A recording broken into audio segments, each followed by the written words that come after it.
நீதிமொழிகள் 3ஆம் அதிகாரத்தில் 9-10 வசனம். உன் பொருளாலும் உன் எல்லா விளைவின் முதல் பலனும் கர்த்தரை கனம் பண்ணு, அப்பொழுது உன் களஞ்சியங்கள் பூர்ணமாய் நிரம்பும், உன் ஆலைகளில் திராட்சை ரசம் புரண்டு ஓடும்.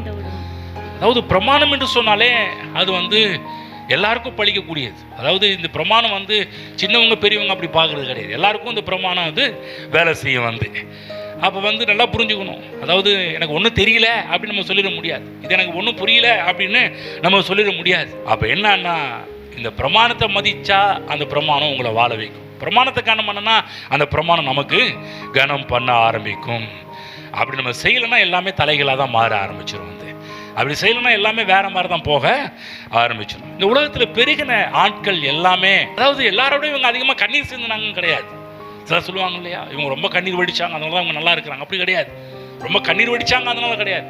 ஏன் பெருகினார்கள்? பெருகின எல்லா லிஸ்ட்லையும் நீங்கள் இந்த பைபிளில் பெருகின ஆட்களாக இருக்கட்டும், உலகத்தில் பெருகின ஆட்களாக இருக்கட்டும், எல்லாரும் கண்ணீர் வடிச்சாங்க கிடையாது. யாரெல்லாம் இந்த பெருக்கத்தின் பிரமாணத்தை கனம் பண்ணாங்களோ, பெருக்கத்தின் பிரமாணத்தை மதித்தார்களோ, அவர்கள் வாழ்க்கையில் நல்ல ஒரு முன்னேற்றத்தை பார்த்துருக்குறாங்க.